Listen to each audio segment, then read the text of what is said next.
शिमरानगढ़ नाम का एक गांव था जहां पर समीर नाम का व्यक्ति समोसा बेचकर अपना गुजारा किया करता था। ठीक समीर की दुकान के सामने सुयोग नाम का व्यक्ति पानी पूरी बेचा करता था। और तुम्हारी पानी पूरी की दुकान कैसी चल रही है? आजकल ज्यादा लोग दिखाई नहीं देते हैं तुम्हारी दुकान पर। शायद लोग मेरी दुकान से समोसा खाने में व्यस्त हो गए होंगे। भाई समीर, तुम्हारी दुकान मेरे सामने ही है और लोग तो मुझे तुम्हारी दुकान पर भी नहीं दिखते हैं। तो लोग गए कहाँ? शायद तुम्हारे समोसे खाने से उनका पेट दर्द करने लगा होगा। दोनों अपने अपने रास्ते चले जाते हैं। थोड़े दिन बीतते हैं और शहर से पूनम नाम की महिला गांव में प्रवेश करती है। पूनम के गांव में आने के बाद से लोग ना तो सुयोग की पानी पूरी खा रहे थे और ना ही समीर के समोसे। एक दिन दोनों के रास्ते फिर से टकराते हैं। भाई सुयोग, तुम्हारा धंधा कैसा चल रहा है? अभी क्या बताऊं समीर, कोई आजकल पानी पूरी खाने आता ही नहीं है। धंधा एक बार में ही इतना नीचे कैसे चला गया पता ही नहीं चल रहा। ऐसा ही हाल कुछ मेरा भी है सुयोग भाई। मैंने सुना है कि कोई पूनम नाम की महिला इस गांव में आई है और उसने कोई नया खाने का व्यंजन बेचना शुरू किया है। चलो फिर जाकर देखकर आते हैं। समीर और सुयोग दोनों ही पूनम की दुकान जाते हैं और देखते हैं कि पूनम कोई गोल मिठाई जैसे व्यंजन को बेच रही है। पूनम जी, ये आप गोल गोल खाने की क्या चीज बेच रही हैं? इसे मोमोज कहते हैं। खास इसे मैं शहर से सीख कर आई हूँ और जब से मैंने दुकान खोली है सारे गांव वाले सिर्फ मेरे पास ही ये अच्छे मोमोज खाने आते हैं। अभी इस गांव में कोई भी समोसा और पानी पूरी खाना ही नहीं चाहता। तुम अभी नई हो इस गांव में। ये मोमोज की दुकान गांव में बंद कर दो। तुम्हारे मोमोज की वजह से कोई मेरे यहाँ पानी पूरी खाने नहीं आ रहा। सही कहा, इस मोमोज की वजह से मेरी दुकान पर भी कोई समोसा खाने नहीं आ रहा। मैं तो मोमोज बेचना बंद नहीं करूंगी। तुम दोनों को जो करना है करो। अभी जाओ, मुझे मोमोज बेचने दो। आए बड़े मुझे धमकाने।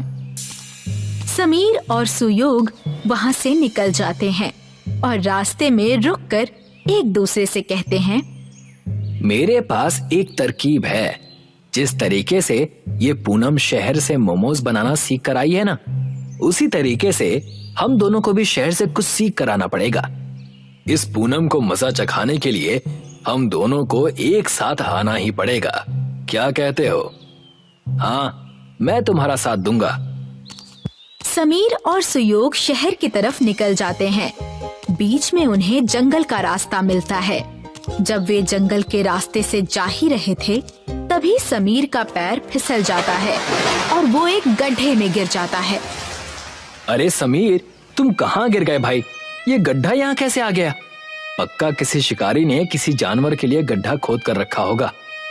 तभी उस गड्ढे में से समीर सुयोग को आवाज लगाता है, सुयोग, नीचे आ जाओ। देखो, यहाँ पर एक अलग ही दुनिया है। वो देखता है कि गड्ढे के नीचे एक अलग ही दुनिया है जहाँ पर दूर दूर तक एक अनोखे चमकते हुए आलू के खेत थे। दोनों ये दृश्य देखकर आश्चर्यचकित हो जाते हैं। तभी वहाँ पर एक साधु आते हैं। तुम दोनों यहाँ क्या कर रहे हो बेटा? जी, हम शहर की तरफ जा रहे थे। तभी मैं गलती से इस गड्ढे में गिर गया। जब मैं नीचे आया तो देखा कि यहाँ तो कोई अलग ही दुनिया बसी हुई है और दूर दूर तक आलू की खेती है। ये कोई साधारण आलू नहीं है। ये आलू इच्छा पूरी करते हैं। अगर ऐसा है तो एक आलू मुझे भी खाने के लिए दीजिए ना। मेरी भी एक इच्छा है। मुझे मेरी पानी पूरी दुकान पूरे गांव में सबसे ज्यादा प्रसिद्ध चाहिए। मेरी भी इच्छा है कि मेरी समोसे की दुकान पूरे गांव में सबसे ज्यादा प्रसिद्ध हो, उस मोमोज वाली से भी ज्यादा। मगर मैं तुम दोनों की ये इच्छा पूरी करने वाले आलू नहीं दे सकता। तुम दोनों के अंदर एक दूसरे के खिलाफ बहुत ईर्ष्या है। मैं तुम दोनों को ये आलू तभी दूंगा जब तुम अपने अपने अहंकार को खत्म करके साथ में मिलकर काम करने का निर्णय लो। दोनों एक दूसरे को देखते हैं और साथ में काम करने के लिए तैयार हो जाते हैं। साधु उन दोनों को एक आलू के 2 भाग करके दे देता है। अब आधा आलू तुम खाओ और आधा आलू तुम, और एक साथ अपनी इच्छा को मांगो। हम दोनों गांव में सबसे अच्छा और प्रसिद्ध समोसा पानी पूरी बेचना चाहते हैं। आलू से इच्छा कहते ही दोनों वापस उसी जंगल में पहुंच जाते हैं। वो अपनी दुकान पर लौटते हैं, तब उन्हें वहाँ पर समीर और सुयोग की दुकान के बीचों बीच एक आलू का पेड़ नजर आता है। ये आलू पेड़ पर कैसे उग रहे हैं? हमारी कल की इच्छा का फल ये आलू का पेड़ है। चलो इसमें से आलू तोड़ लो, मैं इसके समोसे बनाऊंगा और तुम उस समोसे में पानी पूरी का तीखा और मीठा पानी डालकर लोगों को खिलाना शुरू कर देना। समीर पेड़ के आलू से समोसा बनाने लगता है और सुयोग पानी पूरी की तैयारी करने लगता है।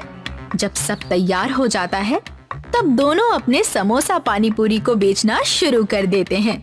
दोनों एक ही दुकान में काम करने लगते हैं। आओ आओ, समोसा पानी पूरी को चखो। यकीन नहीं आ रहा है तो खुद खा कर देख लो। तभी वहाँ से एक औरत गुजर रही थी। समोसा पानी पूरी, ये तो मैंने पहली बार सुना है। जरा एक प्लेट खिलाना। सुयोग समोसा को लेकर उसमें छेद करके उसमें मीठा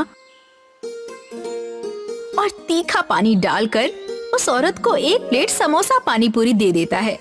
जैसे ही वो औरत उस समोसा पानी पूरी को खाती है, उसका चेहरा खिल जाता है और वो कहती है, मैंने इससे पहले अपनी जिंदगी में इतना अच्छा कभी कुछ नहीं खाया।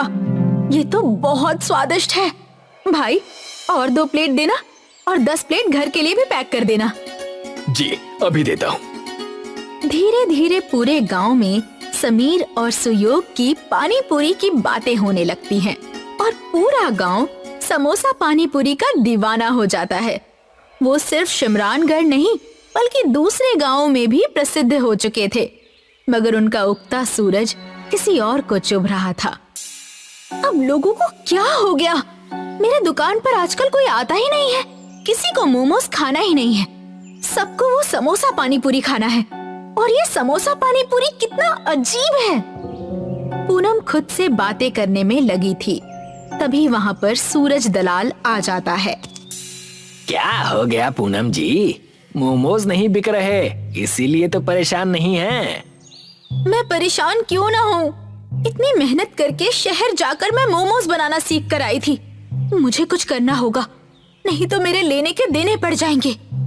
मुझे पता है कि उन दोनों की दुखती रग क्या है। क्या है? मुझे बताओ। और तुम्हें कैसे पता? सब बताता हूँ, धैर्य रखिए, मैं आपकी मदद करूँगा, मगर आपको मेरी मुंह बोली रकम देनी होगी। ठीक है बाबा।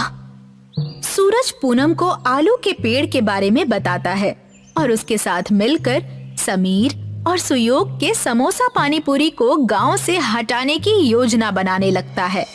रात हो जाती है। समीर और सुयोग दुकान बंद करके अपने घर जाने लगते हैं। उनके जाने के बाद वहाँ पर पूनम और सूरज आते हैं। देखिए, मैं इसी पेड़ की बात कर रहा था। यही वो पेड़ है जो अचानक से एक ही दिन में उग गया। इसी पेड़ के आलू तोड़कर वो लोग समोसा पानी पूरी बनाते हैं। मैंने कभी आलू देने वाले पेड़ के बारे में नहीं सुना है। इसमें पक्का किसी तरह का जादू होगा। आज इसे यहीं जलाकर राख कर दूंगी मैं। फिर देखती हूँ ये लोग कैसे समोसा पानी पूरी बनाते हैं। दोनों मिलकर उस पेड़ को काटने लगते हैं और दोनों काफी थक जाते हैं। पूनम जी, मैं तो कहता हूँ कि बाकी पेड़ कल काट लेंगे। सुबह होने वाली है, किसी ने देख लिया तो लेने के देने पड़ जाएंगे। तुम सही कह रहे हो। चलो यहाँ से अभी निकलते हैं, कल आकर अपना काम पूरा कर लेंगे। दोनों वहाँ से निकल जाते हैं। जैसे ही सूरज उगने लगता है, समीर और सुयोग दोनों ही अपनी दुकान खोलने आते हैं और देखते हैं कि पेड़ आधा कटा हुआ है। और जैसे ही सूरज की किरण उस पेड़ पर पड़ती है, पेड़ वापस से ठीक हो जाता है। तुमने देखा जो मैंने देखा? हाँ, मैंने देखा किस तरह से ये पेड़ अपने आप ही ठीक हो गया। मगर इस पेड़ को काटा किसने था? वो अपनी दुकान खोल लेते हैं और समोसा पानी पूरी बेचना शुरू कर देते हैं। दिन खत्म होता है और रात आती है। समीर और सुयोग दुकान बंद करके घर चले जाते हैं। रात के अंधेरे में फिर पूनम और सूरज उस पेड़ के पास आते हैं। अरे, ये पेड़ तो हमने कल आधा काटा था, ये ठीक कैसे हो गया? अब फिर से इसे पूरा काटना पड़ेगा। आप चिंतित ना होइए पूनम जी, मेरे पास दूसरी योजना भी है। हम इस पेड़ को आग लगा देते हैं, ना रहेगा बांस, ना बजेगी बांसुरी। पूनम और सूरज एक लकड़ी पर मशाल जलाते हैं और जैसे ही सूरज पेड़ को जलाने वाला होता है, पेड़ की जड़ें दोनों पूनम और सूरज को अपने अंदर समा लेती हैं।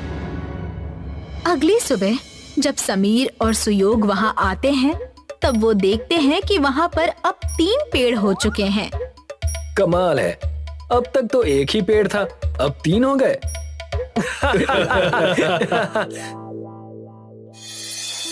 पुरीगंज नाम का एक गांव था, जहां पर सुरेश नाम का एक व्यक्ति अपने माता पिता के साथ रहा करता था। सुरेश को पानी पूरी खाना बहुत पसंद था। सुरेश और गांव के काफी लोगों को दूसरे गांव जाना पड़ता था। माँ, थोड़े पैसे मिल सकते हैं? मुझे पानी पूरी खाने जाना है। नहीं, बिल्कुल भी पैसे नहीं मिलेंगे। 20 रुपए के पानी पूरी के लिए 40 रुपए खर्च करके पानी पूरी खाने जाते हो तुम। माँ, अब क्या कर सकते हैं? हमारे गांव में पानी पूरी वाला तो है ही नहीं। इस गांव में बड़े पहाड़ को छोड़कर और कुछ नहीं है। जब सुरेश अपनी माँ से ये बात कर ही रहा होता है, उतने में ही सुरेश के पिता वहाँ आ जाते हैं। बेटा, तुम जब देखो तब सिर्फ पानी पूरी खाने की ही बातें करते रहते हो।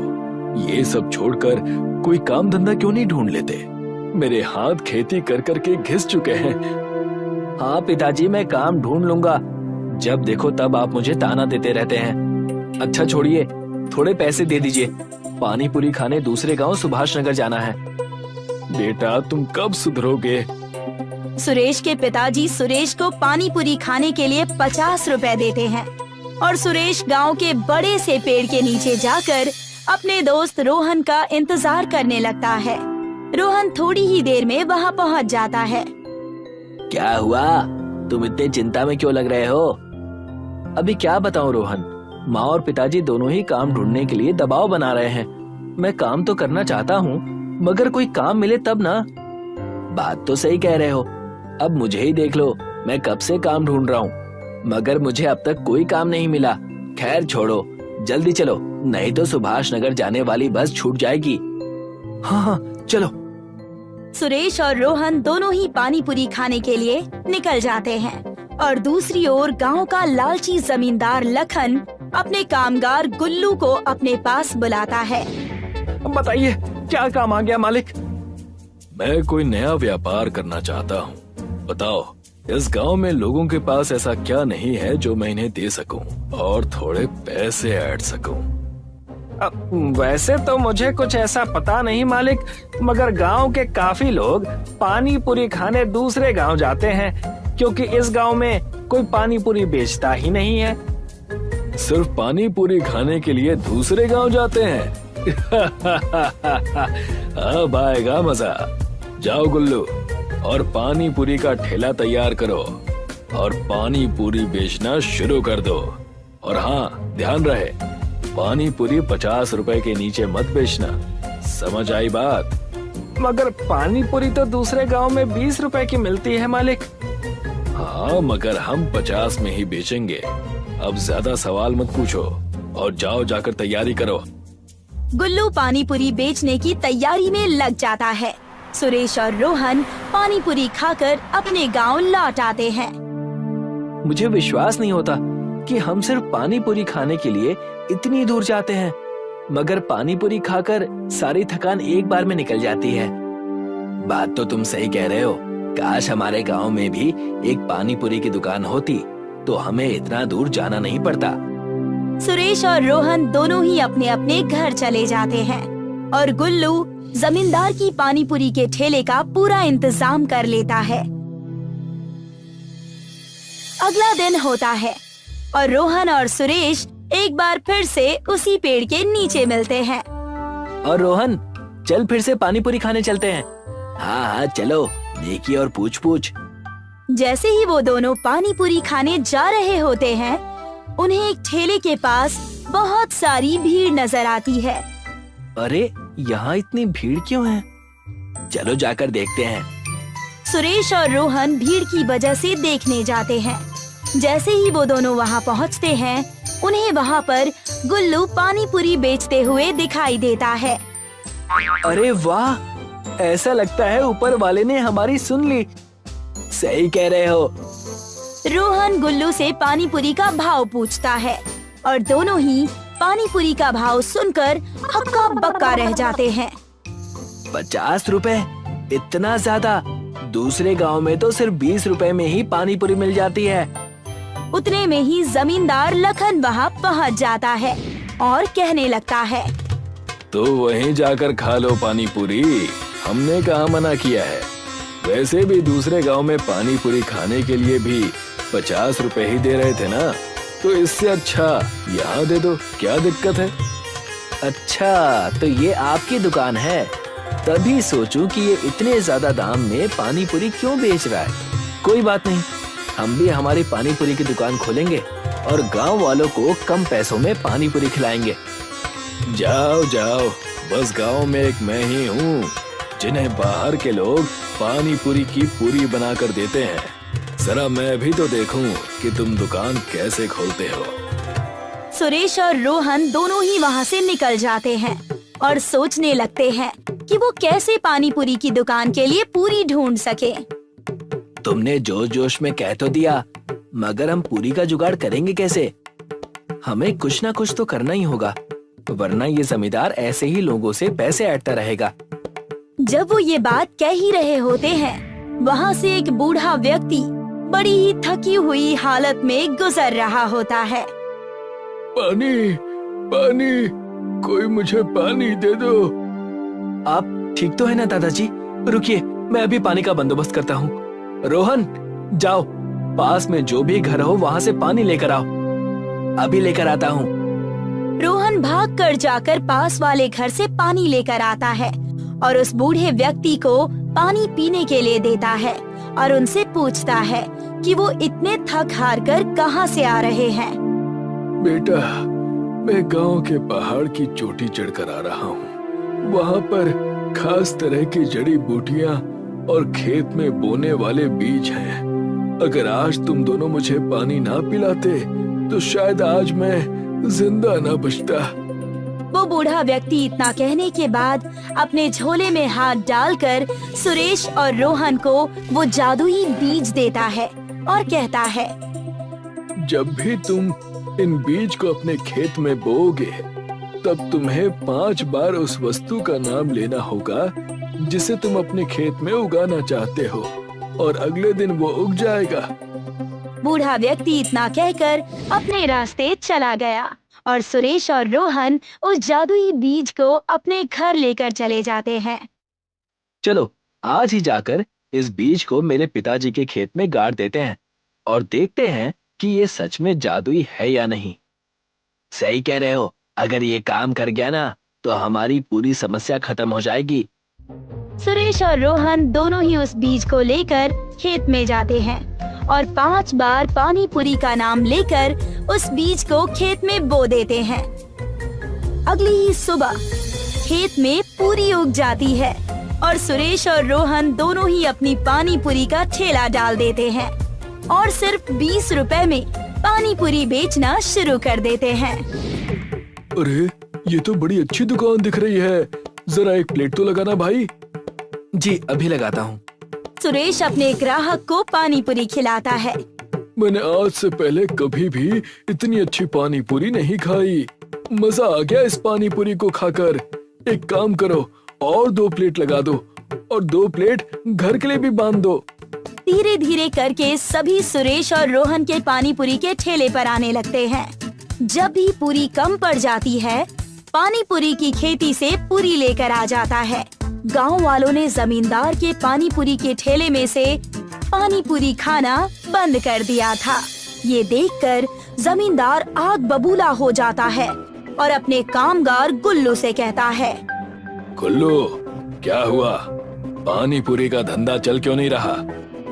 मालिक, वो पानी पूरी को 20 रुपए में बेच रहा है और हम 50 रुपए में। और मैंने तो सुना है कि उसकी पानी पूरी काफी स्वादिष्ट है। हमें कुछ ना कुछ तो करना पड़ेगा, नहीं तो सारा धंधा चौपट हो जाएगा। मेरे पास एक तरकीब है। अब कैसी तरकीब मालिक? जैसा मैं कहूँ बस वैसा करना गुल्लू, चलो मेरे साथ। जैसे ही रात होती है, जमींदार और गुल्लू दोनों ही रात के अंधेरे में आकर सुरेश और रोहन के ठेले में आग लगा देते हैं। बहुत पानी पूरी बेचने का शौक था ना, अब बेचते रहना पानी पूरी। अगले दिन जब सुरेश और रोहन अपनी पानी पूरी बेचने आते हैं, तब वो देखते हैं कि उनका ठेला तो पूरी तरीके से जला हुआ है। ये किसने किया? भला ऐसा कोई क्यों करेगा? ये पक्का उस जमींदार का काम होगा। हमारी दुकान की वजह से उसकी पानी पूरी की दुकान नहीं चल रही होगी और वो लोगों से पैसे नहीं ऐंठ पा रहा होगा। मगर मैं हार नहीं मानूंगा, हम फिर से एक ठेला लगाएंगे। सुरेश और रोहन फिर से ठेला बनाते हैं और अपनी पानी पूरी एक बार फिर से गांव में बेचना शुरू करते हैं। और ये बात गुल्लू जाकर अपने मालिक जमींदार लखन को बताता है। क्या उन्होंने फिर से अपना ठेला लगा लिया? जी मालिक, इनके ठेले पर आग लगाने का कोई फायदा नहीं हुआ। तो हम सीधा जड़ पर हमला करेंगे। मैंने सुना है कि सुरेश के पिता के पास एक खेत है जहाँ पर ये दोनों जादुई पानी पूरी की खेती करते हैं। ये तो मैंने भी सुना है, मगर आप करने क्या वाले हैं? चल जाएगा, सब पता चल जाएगा, बस तुम मेरे साथ चलो। जैसे ही रात होती है, जमींदार और गुल्लू दोनों ही पानी पूरी की खेत में आ जाते हैं। तो ये है इनकी पानी पूरी की पूरी का राज। आज सब खत्म कर दूंगा, ना रहेगा बांस और ना बचेगी बांसुरी। जैसे ही जमींदार खेत में आग लगाने वाला होता है, उतने में ही खेत के बाजू में गड़े पेड़ की जड़ें उन्हें जकड़ लेती हैं।